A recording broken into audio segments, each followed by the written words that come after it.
Glory to the Father, the Son, and the Holy Spirit. Amen. Today's topic is multiply God's investment in you. Heavenly Father, I thank you for the past week. Lord, help me, your servant, to deliver the message in a fruitful way. May this message transform those who hear me. I pray in the name of Jesus. Amen. St. Luke's Gospel, chapter 12, verse 48 says, "From everyone who has been given much, much will be required, and whom they entrusted much, of him they will ask all the more." Every person is God's special creation. God has put some investment in every person in terms of talents in varying degrees. Every person is created with some talents. God knows everyone's talents. If we try to identify our talents, we can do so, especially if we ask God about it. If we don't do so, we are fooling ourselves. Other people can recognize our talents too. The ability to sing, dance, speak in public, act in public, teach others, be a leader, etc. are talents useful to the world. There are other spiritual talents too. The willingness to pray and intercede for others, do charity to the poor, help others in their difficulties, love others as we love ourselves, guide others to the proper way they should go, counsel others who need help, share the pain of others, control our tongue, forgive others, humble ourselves, etc. are some spiritual talents. God expects everyone who has talents to use it for their own well-being, for the benefit of others, and for the glory of God. When we invest money in a bank, the bank pays us interest, and our bank balance increases. Similarly, when God invests talents in us, He expects us to develop and apply those talents in suitable situations. When we use our talents properly, God will multiply those talents from His side, and He will make us more talented. This way, more people will be benefited. God's expectation from us is according to how much talent He has given us. From those He has given more talents, God expects productivity and output. From those God has given less talents, He expects less output. The last judgment of each person is according to the talents given and the way we have improved our talents for the glory of God. St. Luke's Gospel, chapter 12, verses 41 to 48, we see the unfaithful servant. Jesus says that a faithful servant who is found doing his duties properly will be blessed. He will put him in charge of all the possessions. His master will put him in charge of his servants to give them their rations at the proper time. But if that steward becomes careless and irresponsible, beats the servants and starts enjoying his life by eating, drinking, and getting drunk, thinking that his master will not come back soon, he will be punished with lashes if the master comes unexpectedly. If another person who is not assigned by the master does the same mistakes, his punishment will be less. St. Luke's Gospel, chapter 12, verses 47 and 48 says, "And that slave who knew his master's will and did not get ready or act in according with his will receive many lashes, but the one who did not know it and committed deeds worthy of a flogging will receive but few. From everyone who has been given much, much will be required, and whom they entrusted much, of him they will ask all the more." St. Mark's Gospel, chapter 12, verses 41 to 44, we see about the widow's offering. Many rich people offered large sums into the treasury. A poor widow put only 2 small copper coins into the treasury. Jesus said to his disciples in verse 43, "Truly I say to you, this poor widow put in more than all the contributors to the treasury. They put in out of their surplus. The poor widow put everything she owned. God did not expect her to put any offering as she did not have anything. God does not expect much offering from poor people, but He expects bigger contributions from the rich according to their riches. If they don't do that, they should be scared to stand at the last judgment. Most Christians go to church. In order to keep the membership in the church, a certain amount is required to be paid. It is a tendency that the poorest person and the richest person in the church pay the same amount. Of course, there are exceptions. God desires the rich to pay according to their financial ability. People do not think that it is required. It has to be answered at the last judgment. Let us answer some questions. Do we use our resources to multiply our talents and glorify God in many ways? If a mentally handicapped person does not use or develop his talents properly, God will forgive him. But if a very gifted person does not use those gifts for his own benefit, for the benefit of others, and for the glory of God, he has to answer it at the last judgment. A servant of God should not stay idle. Everything we have is given by God, so it is our duty to work for God. The manifestation of the Spirit is given to every man to profit from that and to use the profit to the betterment of himself and others around him. We should use our liberty and privilege to promote the glory of God and the good of the people around us. Jesus Christ did not live and die for himself, but for the redemption of our sins.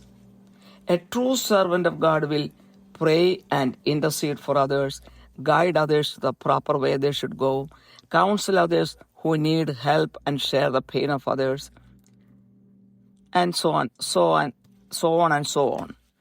Those who dislike the character and work of our Lord will not strain themselves for the betterment of their soul or for the soul of others. What role model do we set for our children? Are we a blessing for our children? Do we teach our children to thank and praise God for everything they have? Do we teach them to pray and read the Word of God? When we become role models for our children, we will be blessed to see them flourish in front of our eyes. If we are a blessing for our children, they will turn out to be a blessing for the parents. Otherwise, lots of tears may be shed in the future from both sides. If the husband and wife are loving, honest, and supportive to each other, you will see the family flourishing in many ways. In the absence of that, we can see division, frustration, tears, broken relationships, lack of love, complaints, quarrels, etc., brought by the devil. When we turn to God and start living by the Word of God, things will change. By the time it happens, sometimes it will be too late for the children to recover. It is very sad. I personally know families broken like that. The sanctification of every person should start at a young age, continue throughout the married life, and bear fruits lifelong. If it happens, we will be counted as righteous at the last judgment. Next, how do we use our money? Do we consider helping the poor around us and around the world? Do we take pride in accumulating our bank balance? Do we deny help to the poor and needy who approach us for help? Do we spoil our children by giving everything possible in our capacity, or do we give them what they really want? Do we waste our money on alcohol? Do we waste our money on luxuries? 2 Corinthians chapter 9 verse 7 says, God loves a cheerful giver. The book of Tobit chapter 4 verse 8 says, Son, give alms in proportion to what you own. If you have great wealth, give alms out of your abundance. If you have but little, distribute even some of that. St. Luke's Gospel chapter 12 verse 33, Jesus said, "Sell your possessions and give to charity. Make yourselves money belts which do not wear out, an unfailing treasure in heaven, where no thief comes near nor moth destroys." When we help the poor, their prayers and God's blessings will be upon us and our family. Next, how do we use our time? Do we spend enough time every day for praising and worshiping God?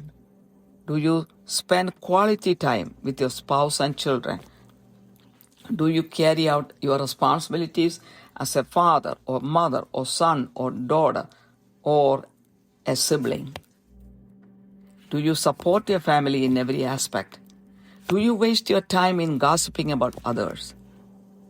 When we use our time to praise and thank God every day, we can expect more and more blessings for ourselves and our family. When we read the Bible every day with the desire to understand it, God will make us understand it better. God will make us understand the deeper meaning of the Word of God. When we keep away from alcoholism and gossip, God will bless the family with good relationships, peace, and happiness. If we abuse our time, money, and relationships, God will take away our privileges and blessings in many ways. We should be honest stewards of God in everything He has given to us in order to multiply our blessings. If not, whatever we have can be taken away through unexpected and tragical situations, because the devil is very vigilant in our life and he is constantly looking for our destruction. Next, how do we grow in graces? One, by controlling the tongue. When we control our tongue, we are humbling ourselves before God. God will fill us with more graces and gifts. What is bad about tongue? The book of James, chapter 3, verse 6 says, "And the tongue is a fire, the very world of iniquity. The tongue is set among our members as that which defiles the entire body and sets on fire the course of our life, and is set on fire by hell." How do we control our tongue? Ephesians chapter 4, verse 29 says, "Let no unwholesome word proceed from your mouth, but only such a word as is good for edification according to the need of the moment, so that it will give grace to those who hear." 2. Forgive others. When we forgive others, God will forgive our sins, as said in the Lord's Prayer. This will go on like a chain that does not break in between. This way, more graces and blessings will come to all the people who forgive others. 3. By humbling ourselves. Just like Jesus humbled himself on the cross, we should humble ourselves in front of others. The Holy Spirit will be present in the fellowship of humble people. God is watching us to see how we are using and multiplying the talents God has given us. God adds to every effort we make for the glory of God. But if we misuse or ignore the opportunities God gives us to glorify Him, He will take away our privileges one by one. Our talents will stay stagnant and useless. St. Matthew's Gospel, chapter 13, verse 12 says, "For whoever has, to him more shall be given, and he will have an abundance. But whoever does not have, even what he has, shall be taken away from him." With this, the message ends. Heavenly Father, I glorify your name. Lord, bless each and everyone who hears this message. Help everyone to identify what God has invested in them. Increase all the talents they have. Use their talents for their spiritual growth, for others, and for the glory of God. I pray in the mighty name of Jesus Christ. Amen. പിതാവിനും പുത്രനും പരിശുദ്ധാത്മാവിനും മഹത്വമുണ്ടായിരിക്കട്ടെ. ഇന്നത്തെ ചിന്താവിഷയം: നിങ്ങളിലുള്ള ദൈവത്തിൻ്റെ നിക്ഷേപം വർദ്ധിപ്പിക്കുക. കാരുണ്യവാനായ സ്വർഗ്ഗസ്ഥ പിതാവേ, കഴിഞ്ഞ ഒരാഴ്ചയ്ക്ക് നന്ദി പറയുന്നു. ഇന്നത്തെ സന്ദേശം വേണ്ടതുപോലെ മറ്റുള്ളവരിലേക്ക് കൈമാറുവാൻ ഈ ദാസിയെ സഹായിക്കണമേ. കേൾക്കുന്നവരിൽ രൂപാന്തരം ഉണ്ടാക്കുവാൻ ഇടയാക്കണമേ. യേശുക്രിസ്തുവിന്റെ വിലയേറിയ നാമത്തിൽ തന്നെ ആമേൻ.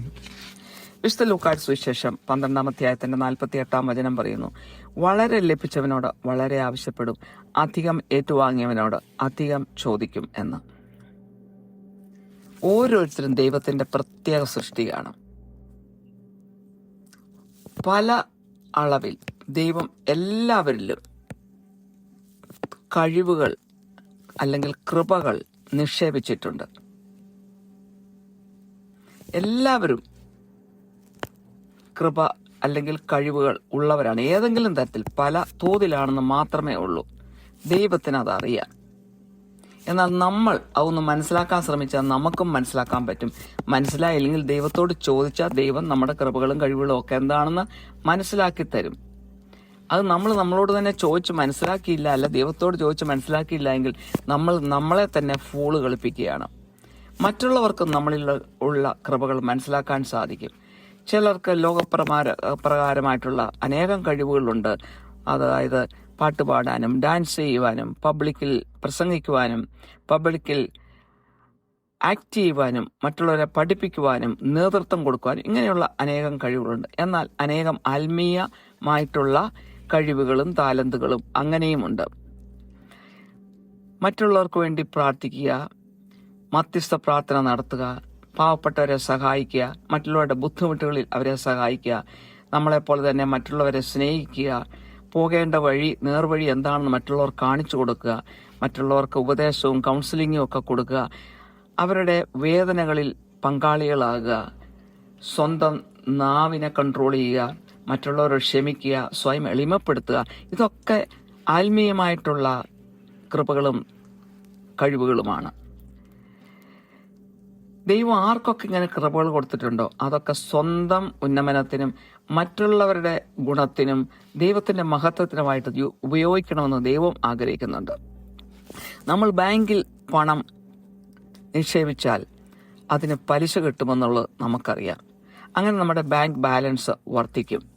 അതുപോലെ തന്നെ ദൈവം നമ്മളിൽ ചില കഴിവുകൾ നിക്ഷേപിച്ചിട്ടുണ്ട്. ആ കഴിവുകൾ വർദ്ധിപ്പിക്കണം, യഥാസ്ഥാനത്ത് അത് ഉപയോഗിക്കണം എന്നാണ് ദൈവം ആഗ്രഹിക്കുന്നത്.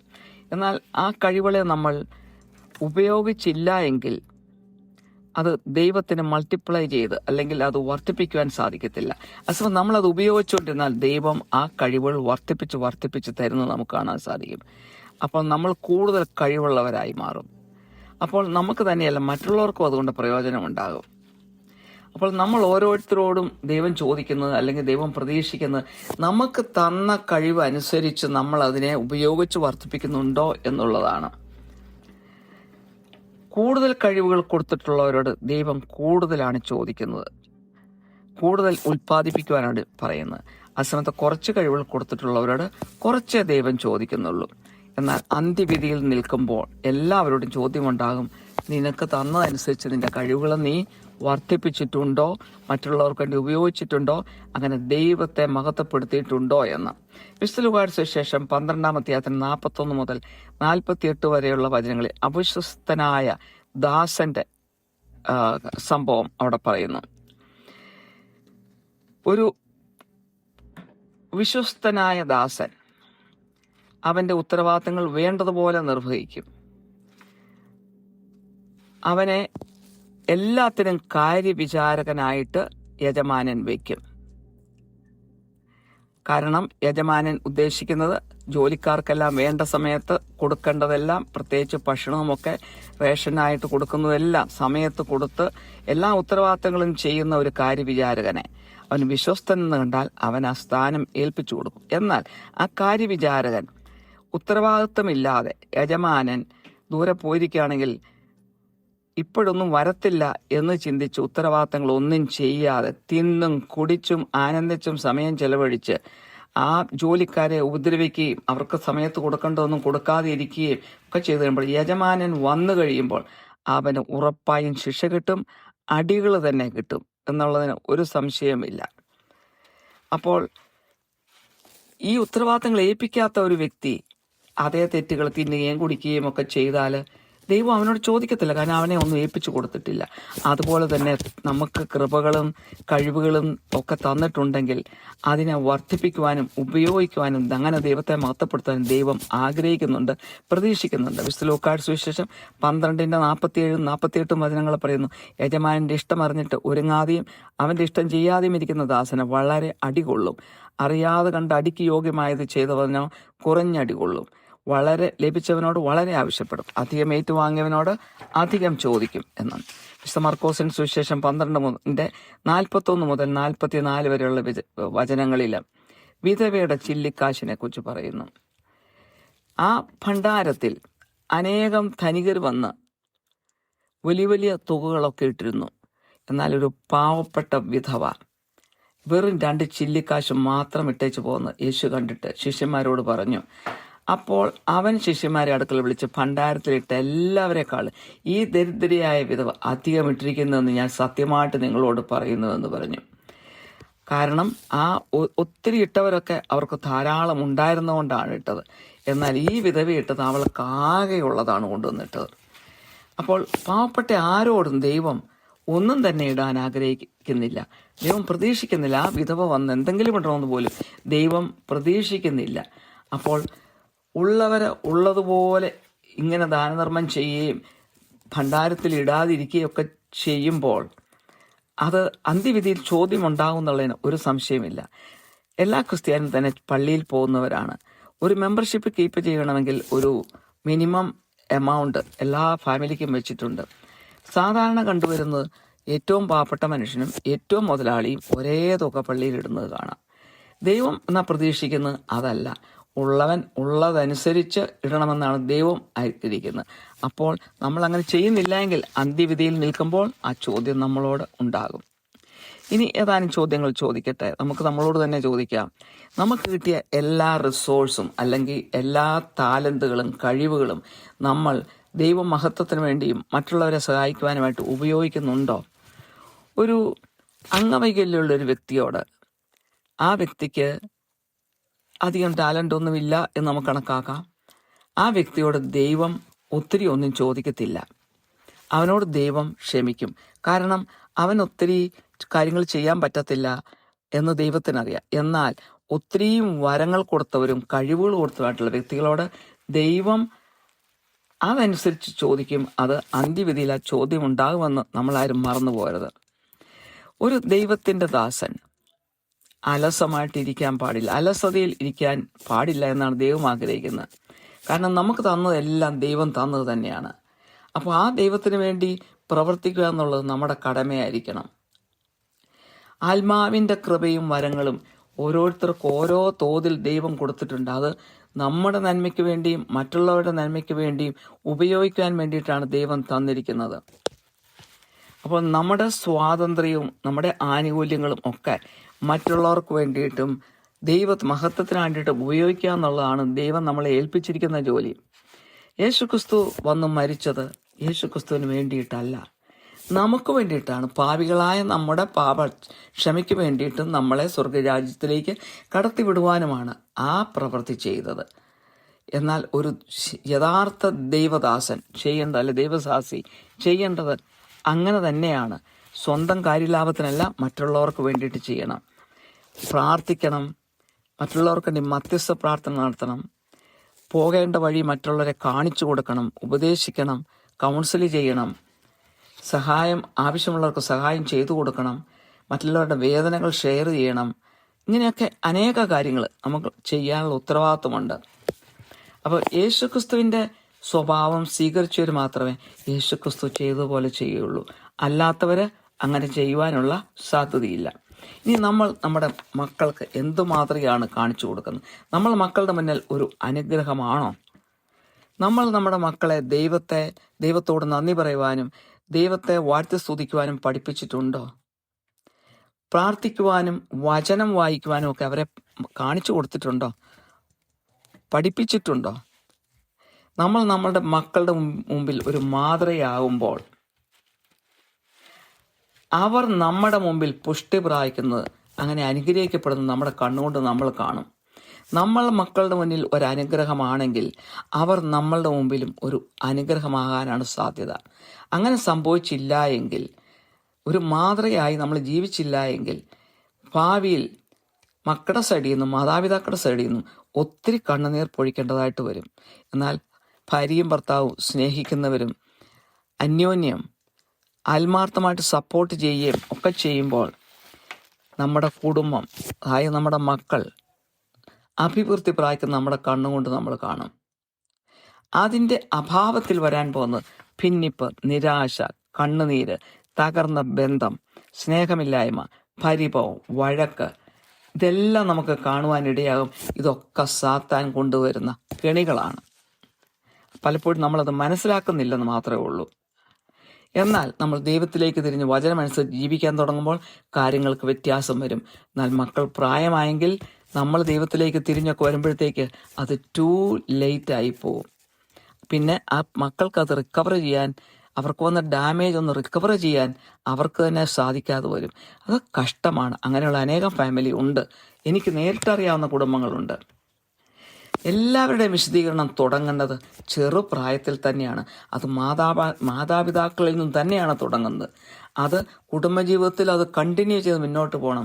അങ്ങനെ മരണം വരെ ഫലം കായ്ക്കുന്നവരായിട്ട് ആകാനാണ് ദൈവം നമ്മളെ ആക്കി വെച്ചിരിക്കുന്നത്.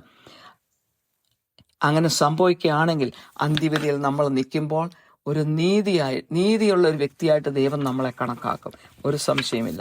ഇനി നമ്മുടെ പണം നമ്മൾ എങ്ങനെയാണ് ചിലവാക്കുന്നത്?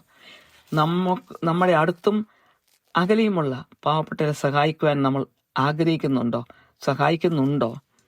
അതോ നമ്മൾ നമ്മുടെ ബാങ്ക് ബാലൻസ് എന്തുമാത്രം വർദ്ധിക്കുന്നെന്ന് നോക്കി അതിൽ ആനന്ദിച്ച് ജീവിക്കുകയാണോ? നമ്മുടെ അടുത്ത് സഹായം ചോദിച്ചു വരുന്ന പാവപ്പെട്ടവർക്ക് നമ്മൾ സഹായം നിഷേധിക്കാറുണ്ടോ? നമ്മുടെ മക്കൾക്ക് എല്ലാം വാരിക്കൂട്ടി കൊടുത്ത് നമ്മൾ അവരെ വീർപ്പ് മുട്ടിക്കുന്നുണ്ടോ? അതോ അവർക്ക് ആവശ്യമുള്ളത് മാത്രമാണോ കൊടുക്കുന്നത്? മദ്യത്തിനും മയക്കുമരുന്നിനും നമ്മൾ പണം ആവശ്യമില്ലാതെ ചെലവഴിക്കുന്നുണ്ടോ? ബുദ്ധിയും ബോധവും നശിച്ച് നമ്മൾ നടക്കാറുണ്ടോ? ആർഭാടങ്ങൾക്ക് നമ്മൾ എന്തുമാത്രം പണമാണ് ചിലവാക്കുന്നത്? നമ്മൾ ചിന്തിക്കേണ്ടതാണ്. 2 കൊറിന്ത്യർ 9:7 പറയുന്നു, സന്തോഷത്തോടെ കൊടുക്കുന്നവനെ ദൈവം സ്നേഹിക്കുന്നുവെന്ന്. തോബിത്തിന്റെ പുസ്തകം 4:8 പറയുന്നു, സമ്പത്തേറുമ്പോൾ അതനുസരിച്ച് ദാനം ചെയ്യുക, കുറച്ചേ ഉള്ളുവെങ്കിൽ അതനുസരിച്ച് ദാനം ചെയ്യാൻ മടിക്കരുത് എന്ന്. വിശുദ്ധ ലൂക്കായുടെ സുവിശേഷം 12:33 യേശു പറഞ്ഞു, നിങ്ങൾക്കുള്ളത് വിറ്റ് ഭിക്ഷ കൊടുപ്പിൻ, കള്ളൻ അടുക്കുകയോ പുഴുക്കെടുക്കുകയോ ചെയ്യാത്ത സ്വർഗത്തിൽ പഴകിപ്പോകാത്ത മടിശീലകളും തീർന്നു പോകാത്ത നിക്ഷേപവും നിങ്ങൾക്ക് ഉണ്ടാക്കിക്കൊള്ളുവിൻ എന്ന്. അപ്പോൾ നമ്മൾ പാവപ്പെട്ടവരെ സഹായിക്കുമ്പോൾ അവരുടെ പ്രാർത്ഥനയും ദൈവത്തിൻ്റെ അനുഗ്രഹവും നമ്മളിൽ വർദ്ധിക്കും. ഇനി നമ്മുടെ സമയം നമ്മൾ എങ്ങനെയാണ് ചെലവഴിക്കുന്നത്? നമ്മുടെ സമയം നമ്മൾ ദൈവത്തെ പാടി സ്തുതിക്കാനും ആരാധിക്കാനും ചെലവഴിക്കുന്നുണ്ടോ? നമ്മുടെ മക്കളോടൊപ്പം അല്ലെങ്കിൽ നമ്മുടെ ജീവിത പങ്കാളിയോടൊപ്പം നമ്മൾ ആവശ്യത്തിന് സമയം ചെലവഴിക്കുന്നുണ്ടോ? നമ്മുടെ ഉത്തരവാദിത്തങ്ങൾ നമ്മുടെ മാതാപിതാക്കളോടും മക്കളോടും നമ്മുടെ സഹോദരങ്ങളോടും ഉള്ളത് നമ്മൾ വേണ്ട രീതിയിൽ നിർവഹിക്കുന്നുണ്ടോ? നമ്മുടെ കുടുംബത്തെ എല്ലാ രീതിയിലും നമ്മൾ സപ്പോർട്ട് ചെയ്യുന്നുണ്ടോ? അതോ നമ്മുടെ സമയം ആവശ്യമില്ലാത്ത കാര്യങ്ങൾക്കും വെറുതെ കുറ്റം പറഞ്ഞു തീർക്കാനും വേണ്ടി നമ്മൾ ചെലവഴിക്കുകയാണോ? നമ്മളെല്ലാവരും ചിന്തിച്ച് നോക്കേണ്ടതാണ്. നമ്മുടെ സമയം നമ്മൾ ദൈവത്തിന് നന്ദി പറയുവാനും ദൈവത്തെ പാടി പുകഴ്ത്തുവാനും സ്തുതിക്കുവാനും നമ്മൾ ഉപയോഗിക്കുകയാണെങ്കിൽ കൂടുതൽ അനുഗ്രഹങ്ങൾ നമ്മുടെ കുടുംബത്തിൽ വന്നു ചേരുന്നത് നമുക്ക് അനുഭവിക്കുവാൻ പറ്റും. നമ്മൾ സുവിശേഷം വായിക്കുകയും അത് മനസ്സിലാക്കാൻ ആഗ്രഹിക്കുകയും ചെയ്താൽ ദൈവം നമുക്ക് അതിൻ്റെ ആന്തരികമായ അർത്ഥങ്ങൾ കൂടുതൽ മനസ്സിലാക്കി തരും. അനുഭവത്തിൽ നിന്ന് തന്നെയാണ് എനിക്കത് മനസ്സിലായത്. ആദ്യമൊന്നും വായിച്ചാൽ എനിക്ക് മനസ്സിലാകുകയില്ലായിരുന്നു. അപ്പോൾ അതിൻ്റെ കൂടുതൽ അർത്ഥങ്ങൾ നമുക്ക് മനസ്സിലാക്കാൻ സാധിക്കും. നമ്മൾ മദ്യത്തിൽ നിന്നും അനാവശ്യമായ സംസാരങ്ങളിൽ നിന്നും ഒക്കെ മാറി നിൽക്കുമ്പോൾ ദൈവം നമ്മുടെ കുടുംബത്തെ അനുഗ്രഹിക്കുകയും നല്ല ബന്ധങ്ങൾ സ്ഥാപിക്കാൻ ഇടയാകുകയും സമാധാനവും സന്തോഷം കൊണ്ട് നമ്മളെ നിറയ്ക്കുകയും ചെയ്യും. നമ്മൾ നമ്മുടെ സമയവും പണവും ബന്ധങ്ങളും നമ്മൾ അബ്യൂസ് ചെയ്താൽ, വേണ്ട രീതിയിൽ ഉപയോഗിച്ചില്ല എങ്കിൽ നമുക്ക് തന്നിരിക്കുന്ന ആനുകൂല്യങ്ങളും അനുഗ്രഹങ്ങളും ദൈവം കുറേശ്ശെയായി എടുത്തു മാറ്റുന്നത് നമുക്ക് അനുഭവപ്പെടാൻ സാധ്യതയുണ്ട്. നമ്മൾ ഓരോരുത്തരും സത്യസന്ധമായ കാര്യവിചാരകരായിരിക്കണമെന്നാണ് ദൈവം ആഗ്രഹിക്കുന്നത്. ദൈവം തന്നിരിക്കുന്ന എല്ലാത്തിനും ഉത്തരവാദിത്തത്തോടെ അത് നോക്കി അതിനെ കഴിവുകളെ വർദ്ധിപ്പിച്ച് അനുഗ്രഹം പ്രാപിക്കാനാണ് ദൈവം ആഗ്രഹിക്കുന്നത്. എന്നാൽ അത് സംഭവിക്കാതിരുന്നാൽ പലതരത്തിലുള്ള കെണിയും ദയനീയ അവസ്ഥയും ഒക്കെ നമ്മുടെ ജീവിതത്തിൽ വരും. അത് സാത്താൻ കൊണ്ടുവരുന്നതാണ്. സാത്താൻ അതിനുവേണ്ടി പതിയിരിക്കണം, നമ്മുടെ നാശം കാണുവാനാണ് അവൻ ആഗ്രഹിക്കുന്നത്. അതുകൊണ്ട് നമ്മൾ വളരെ കരുതലുള്ളവരായി ജീവിക്കേണ്ട ആവശ്യമാണ് ഇവിടെ മനസ്സിലാക്കുന്നത്. ഇനി എങ്ങനെയാണ് നമ്മുടെ കൃപകളും കഴിവുകളും നമ്മൾ വർദ്ധിപ്പിക്കുന്നത്? ഒന്ന്, നമ്മുടെ നാവിനെ നമ്മൾ നിയന്ത്രിക്കുക. നമ്മുടെ നാവിനെ നമ്മൾ നിയന്ത്രിക്കുമ്പോൾ നമ്മൾ നമ്മളെ തന്നെ എളിമപ്പെടുത്തുകയാണ് ചെയ്യുന്നത്. അപ്പോൾ ദൈവത്തിന് നമുക്ക് നമ്മളെ പല കൃപാവരങ്ങളും തന്നുകൊണ്ട് നിറയ്ക്കുവാനായിട്ട് സാധിക്കും. ഈ നാവിനെ കുറിച്ച് പറയുമ്പോൾ എന്താണ് മോശമായിട്ട് അതിലുള്ളതെന്ന് യാക്കോബിൻ ലേഖനം 3:6 പറയുന്നു. നാവും ഒരു തീ തന്നെ, അത് നമ്മുടെ അംഗങ്ങളുടെ കൂട്ടത്തിൽ അനീതി ലോകമായി ദേഹത്തെ മുഴുവൻ മലിനമാക്കി ജീവചക്രത്തിന് തീ കൊളുത്തി നരകത്താൽ അതിന് തീ പിടിക്കുകയും ചെയ്യുന്നു എന്ന്. ഇനി എങ്ങനെയാണ് നമ്മുടെ നാവിനെ നമ്മൾ നിയന്ത്രിക്കുന്നത്? എഫേഷ്യൻസ് 4:20 പറയുന്നു, കേൾക്കുന്നവർക്ക് കൃപ ലഭിക്കേണ്ട ആവശ്യം പോലെ ആത്മീയ വർധനയ്ക്കായി നല്ല വാക്കല്ലാതെ ആകാത്തത് ഒന്നും നിങ്ങളുടെ വായിൽ നിന്ന് പുറപ്പെടരുത് എന്നും. 2, മറ്റുള്ളവരോട് ക്ഷമിക്കുക. നമ്മൾ മറ്റുള്ളവരോട് ക്ഷമിക്കുമ്പോൾ ദൈവം നമ്മളുടെ പാവങ്ങൾ നമ്മളോട് ക്ഷമിക്കും. അതാണല്ലോ സ്വർഗസ്വനായ പിതാവേ എന്ന പ്രാർത്ഥനയിൽ യേശു പഠിപ്പിച്ചിരിക്കുന്നത്. അപ്പോൾ എല്ലാവരും ഇങ്ങനെ ക്ഷമിക്കുമ്പോൾ ഇതൊരു ചെയിനായിട്ട് ഒരാളോട് ക്ഷമിക്കുന്നു, ഇങ്ങനെ ഒരു ചെയിനായിട്ട് അത് തുടർന്നുകൊണ്ട് പോവുകയും നമുക്ക് അനേകം കൃപകളും അനുഗ്രഹങ്ങളും ദൈവം തരികയും ചെയ്യും മറ്റുള്ളവരോട് നമ്മൾ ഇങ്ങനെ ക്ഷമിക്കുമ്പോൾ. 3, നമ്മൾ നമ്മളെ തന്നെ എളിമപ്പെടുത്തുക. യേശു ക്രിസ്തു കുരിശിൽ അങ്ങേയറ്റം സ്വയം എളിമപ്പെടുത്തി നമുക്ക് വേണ്ടിയിട്ടാണ് മറ്റുള്ളവരുടെ മുൻപിൽ അത്രയും പരിഹസിക്കപ്പെട്ടത്. അതുപോലെ തന്നെ എളിമയുള്ള ആളുകളുടെ കൂട്ടായ്മയിൽ പരിശുദ്ധാത്മാവിന്റെ സാന്നിധ്യം ഉണ്ടായിരിക്കും. അപ്പോൾ ആ മാതൃക യേശു കാണിച്ചു തന്ന ആ മാതൃകയാണ് നമ്മളും തുടരണമെന്ന് യേശു ആഗ്രഹിക്കുന്നത്. ദൈവം നമ്മളെ വാച്ച് ചെയ്തുകൊണ്ടിരിക്കുകയാണ്. നമ്മുടെ അനുഗ്രഹങ്ങൾ നമ്മൾ വർദ്ധിപ്പിക്കുന്നുണ്ടോ എന്നുള്ളത്. നമ്മൾ എടുക്കുന്ന ഓരോ പ്രയത്നത്തിനും ദൈവം നമ്മുടെ കൃപകൾ വർദ്ധിപ്പിച്ചു കൊണ്ടേയിരിക്കും. എന്നാൽ നമ്മളത് ദുരുപയോഗം ചെയ്താൽ, അതായത് ദൈവത്തെ മഹത്വപ്പെടുത്തുവാനും മറ്റുള്ളവരെ സഹായിക്കുവാനും ഒക്കെ ഉള്ള സാഹചര്യങ്ങൾ ദുരുപയോഗം ചെയ്യുകയും വേണ്ട രീതിയിൽ ഉപയോഗിക്കാതിരിക്കുകയും ചെയ്യുന്ന നമ്മുടെ ആനുകൂല്യങ്ങളും കഴിവുകളും ദൈവം കുറേശ്ശെ എടുത്ത് മാറ്റുന്നതായിട്ട് നമുക്ക് മനസ്സിലാക്കാൻ സാധിക്കും. അവസാനമായി വിശുദ്ധ മത്തായിയുടെ സുവിശേഷം 13:12 യേശു പറഞ്ഞു, ഉള്ളവന് നൽകപ്പെടും, അവന് സമൃദ്ധിയായി ഉണ്ടാവുകയും ചെയ്യും, ഇല്ലാത്തവനിൽ നിന്ന് ഉള്ളതുപോലും എടുക്കപ്പെടും എന്ന്. ഇതോടെ ഈ ശുശ്രൂഷ അവസാനിക്കുന്നു. കാരുണ്യവാനായ സ്വർഗ്ഗസ്ഥ പിതാവേ, ഈ സന്ദേശം കേൾക്കുന്ന എല്ലാവരെയും അനുഗ്രഹിക്കണമേ. ദൈവം തങ്ങളിൽ നിക്ഷേപിച്ചിരിക്കുന്ന കൃപകൾ മനസ്സിലാക്കുവാനും അത് വർദ്ധിപ്പിക്കുവാനും സ്വന്തം ആത്മീയ വർധനയ്ക്കും മറ്റുള്ളവർക്ക് വേണ്ടിയും ദൈവമഹത്വത്തിന് വേണ്ടിയും അത് ഉപയോഗിക്കുവാൻ എല്ലാവരെയും സഹായിക്കണമേ. മാനവ മഹത്വം അവിടത്തേക്ക് തരുന്നു. യേശു ക്രിസ്തുവിന്റെ മഹത്വമേറിയ നാമത്തിൽ തന്നെ. ആമേൻ.